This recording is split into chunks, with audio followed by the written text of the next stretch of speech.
اعوذ باللہ من الشیطان الرجیم بسم اللہ الرحمن الرحیم رب اشرح لی صدری ویسر لی امری واحلل عقدۃ من لسانی یفقہوا قولی۔ ہماری جو آج ہے آیت نمبر 282 ہے اور بہت زبردست اور بہت طویل آیت ہے۔ جب یا ایھا الذین آمنوا اذا تدینتم بدین الی اجل مسمى فاکتبوہ ولیکتب بینکم کاتب بالعدل۔ اور اسی طرح یعنی سودی نظام کی سختی سے ممانعت اور صدقات اور خیرات کی تاکید بیان کی گئی ہے، تو پھر ایسے معاشرے میں دیوان قرضوں کی بہت ضرورت پڑتی ہے، کیونکہ سود تو ویسے ہی حرام ہے اور ہر شخص صدقہ خیرات کی استطاعت نہیں رکھتا، اسی طرح ہر شخص صدقہ لینا پسند بھی نہیں کرتا، پھر اپنی ضروریات اور حاجات پوری کرنے کے لیے قرض ہی باقی رہ جاتا ہے۔ اس لیے احادیث میں قرض دینے کا بڑا ثواب بیان کیا گیا ہے۔ قرض جس طرح ایک ناگزیر ضرورت ہے، اس میں بے احتیاطی یا جھگڑوں کا باعث بھی ہے، اس لیے اس آیات میں جیسے آیات الدین یعنی اس آیات کو آیات الدین کہا جاتا ہے، جو قرآن کی سب سے لمبی آیات ہے۔ اللہ نے قرض کے سلسلے میں ضروری ہدایات دی ہیں تاکہ یہ ناگزیر ضرورت لڑائی جھگڑے کا باعث نہ بنے۔ اس کے لیے ایک حکم یہ دیا گیا کہ مدت کا تعین کرو، ٹائم مقرر کرو، دوسرا یہ کہ اسے لکھ لو، اور تیسرا یہ کہ اس پر مسلمانوں میں سے 2 مرد یا 1 مرد اور 2 عورتوں کو گواہ بنا لو۔ پھر اللہ تعالیٰ فرماتے ہیں فَلْيَكْتُبْ لِلَّذِي عَلَيْهِ الْحَقُّ وَلْيَتَّقِ اللَّهَ رَبَّهُ وَلَا يَبْخَسْ مِنْهُ شَيْئًا۔ پھر اللہ تعالیٰ فرماتے ہیں اس سے یعنی مقروض ہے وہ اللہ سے ڈرتا ہو، رقم کی صحیح تعداد لکھوائیں اور اس میں کمی نہ کریں۔ آگے کہا جا رہا ہے کہ یہ مقروض اگر کم عقل ہو، یعنی تھوڑا سا دماغی کچھ پاگل سا ہو، یعنی کمزور ہو، یا کوئی بچہ ہو، تو اس کے ولی کو چاہیے کہ انصاف کے ساتھ لکھوا لے تاکہ صاحب حق قرض دینے والے کو نقصان نہ ہو۔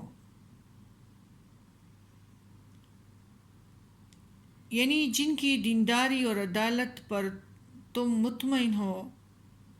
قرآن کریم کی اس نص سے معلوم ہوا کہ 2 عورتوں کی گواہی 1 مرد کے برابر ہے، نیز مرد کے بغیر صرف اکیلی عورت کی گواہی بھی جائز نہیں ہے، سوائے ان معاملات کے جن پر عورتوں کے علاوہ کوئی اور مطلع نہیں ہو سکتا۔ اس امر میں اختلاف ہے کہ مدعی کی ایک قسم کے ساتھ 2 عورتوں کی گواہی پر فیصلہ کرنا جائز ہے یا نہیں، جس طرح ایک مرد گواہ کے ساتھ فیصلہ کرنا جائز ہے جبکہ دوسری گواہ کی جگہ مدعی قسم کھا لے۔ فقہائے انحناف کے نزدیک ایسا کرنا جائز نہیں ہے، جبکہ محدثین اس کے قائل ہیں، کیونکہ حدیث سے ایک گواہ اور قسم کے ساتھ فیصلہ کرنا ثابت ہے، اور 2 عورتیں جب ایک مرد گواہ کے برابر ہیں، 2 تو اور قسم کے ساتھ فیصلہ کرنا بھی جائز ہے۔ پھر اس میں ہے کہ تاکہ ایک کی بھول چک دوسری یاد دلا دے۔ ایک مرد کے مقابلے میں 2 عورتوں کو مقرر کرنے کی علت اور حکمت ہے، یعنی عورت عقل اور یادداشت میں مرد سے کمزور ہے۔ صحیح بخاری حدیث 304، صحیح مسلم حدیث 79 میں بھی عورتوں کو ناقص العقل کہا گیا ہے۔ اس میں عورت کے فروتری کا اظہار نہیں ہے، یعنی جیسا کہ بعض لوگ باور کراتے ہیں، بلکہ ایک فطری کمزوری کا بیان ہے جو اللہ کی حکمت پر مبنی ہے۔ کوئی اس کو تسلیم نہ کرے تو وہ اور بات ہے، لیکن حقائق اور واقعات کے اعتبار سے یہ ناقابل تردید ہے۔ باقی اس میں ہے کہ خواہ چھوٹا ہو یا بڑا ہو لکھنے میں کاہلی نہ کرو، اللہ کے نزدیک یہ بات بہت انصاف والی ہے۔ یعنی لکھنے کے فوائد یہ ہے کہ اس سے انصاف کے تقاضے پورے ہوں، گواہی بھی درست رہے گی کہ گواہ کے بھولنے، شک کرنے یا فوت ہو جائے یا غائب ہونے کی صورت میں بھی تحریر کام آئے گی کہ اسے یاد آ جائے گا اور بھول اور شک دور ہو جائے گا۔ شک و شبہ اختلاف سے بھی فرقین محفوظ رہیں گے، کیونکہ شک اور اختلاف پڑھنے کی صورت میں تحریر دیکھ کر شک دور کر لیا جا سکتا ہے۔ نقص سودے کو نہ لکھنے میں گناہ تو نہیں ہے، تاہم اس پر گواہ بنانا ضروری ہے، بالخصوص جب فروخت شدہ چیز زیادہ قدر و قیمت والی ہو، مثلا زمین، مکان، دکان، باغ، حیوانات، گاڑیاں وغیرہ۔ تو اس میں بھی نبی کریم صلی اللہ علیہ وسلم نے فرمایا کہ اس کے لیے بھی گواہ ضروری ہے۔ پھر ہے کہ یاد رکھو کہ نہ تو لکھنے والے کو نقصان پہنچایا جائے اور نہ گواہ کو۔ نقصان پہنچانا یہ ہے کہ دور دراز کے علاقے میں ان کو بلایا جائے کہ جس سے ان کی مصروفیات میں خرچ ہو، کاروبار میں نقصان ہو، یا ان کی جھوٹی بات لکھنے اور اس کے گواہی دینے پر مجبور کیا جائے۔ باقی یہ تاکید بھی کی گئی ہے کہ اس پر ضرور عمل کرو اور جن چیزوں سے اللہ نے روکا ہے اس سے اجتناب کرو۔ ہمارے آیت نمبر 283 میں اللہ تعالیٰ فرماتے ہیں وَإِن كُنتُمْ عَلَى سَفَرٍ وَلَمْ تَجِدُوا كَاتِبًا فَرِهَانٌ مَقْبُوضَةٌ، اور اگر سفر میں ہو اور لکھنے والا نہ پاؤ تو رہن قبضے میں رکھ لیا کرو۔ سفر کا معاملے کرنے کی ضرورت پیش آ جائے اور وہاں لکھنے والا یا کاغذ، پینسل وغیرہ نہ ملے تو اس کی متبادل صورت بتلائی جا رہی قرض لینے والا کوئی چیز دائن قرض دینے والے کے پاس رہن گروی رکھ دے، جس سے گروی کی جواز ثابت ہوتا ہے۔ نبی کریم صلی اللہ علیہ وآلہ وسلم نے فرمایا کہ نبی صلی اللہ علیہ وسلم نے بھی اپنے ذرا ایک یہودی کے پاس جو کے بدلے گروی رکھی تھی۔ صحیح بخاری حدیث 2513۔ گروی رکھی ہوئی چیز ایسی ہے جس سے نفع موصول ہوتا ہے، اس نفع کا حقدار مالک ہوگا نہ کہ دائن۔ البتہ اس پر دائن کا کچھ خرچ ہوتا ہے تو اس سے وہ اپنا خرچہ وصول کر سکتا ہے، باقی نفع مالک کو ادا کرنا ضروری ہے۔ اور اگر چیز اس طرح ہو، مطلب دودھ والا جانور ہو یا سواری والا، تو اس پر خرچے کے بدلے اس جانور کا دودھ لینا اور اس پر سواری کرنا قرض دینے والے کے لیے جائز ہے، جیسا کہ بخاری حدیث میں بھی آیا ہے۔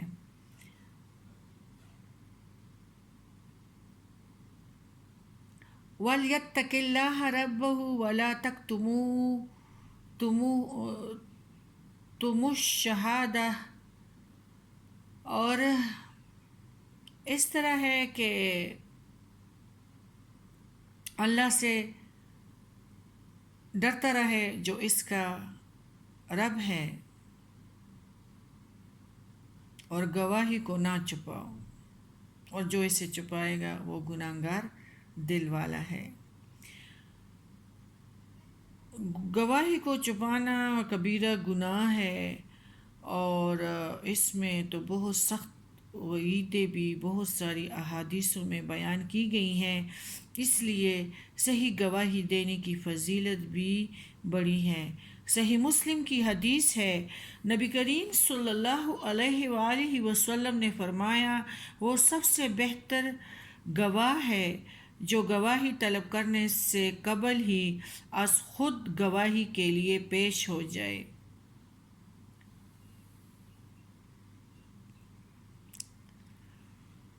ایک دوسری روایت میں بدترین گواہ کی نشاندہی بھی فرما دی گئی ہے۔ یہ وہ لوگ ہیں جو گواہی طلب کرنے سے قبل ہی گواہی دیتے ہیں، مطلب ہے جھوٹی گواہی دے کر گناہ کبیرہ کے مرتکب ہوتے ہیں۔ اس آیات میں دل کا خاص ذکر کیا گیا ہے کہ تمام اعضاء کا دل جو ہے وہ سردار ہے، یعنی گوشت کا ٹکڑا، یہ جو ہے نا دل چھوٹا سا ٹکڑا جو ہے، اگر یہ صحیح رہے تو سارا جسم صحیح رہتا ہے، اور اگر اس میں فساد آ جائے تو سارا جسم فساد کا شکار ہو جاتا ہے۔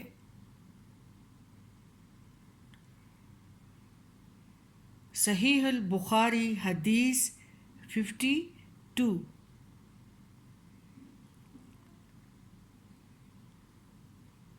حدیث میں آتا ہے کہ جب یہ آیت ہماری 284 نازل ہوئی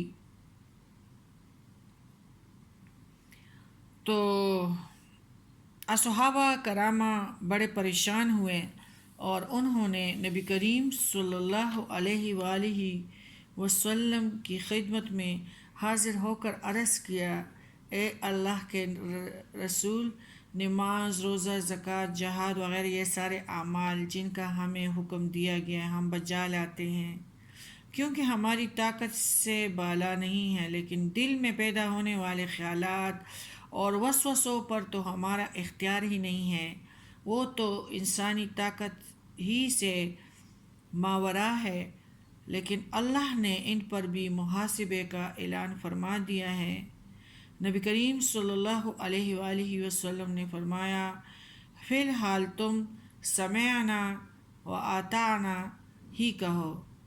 صحابہ کے جذبہ سمع و اطاعت کو دیکھتے ہوئے اللہ نے اس آیات کو لا یکلف اللہ نفسا الا وسعها، اللہ کسی جان کو اس کی طاقت سے زیادہ تکلیف نہیں دیتا۔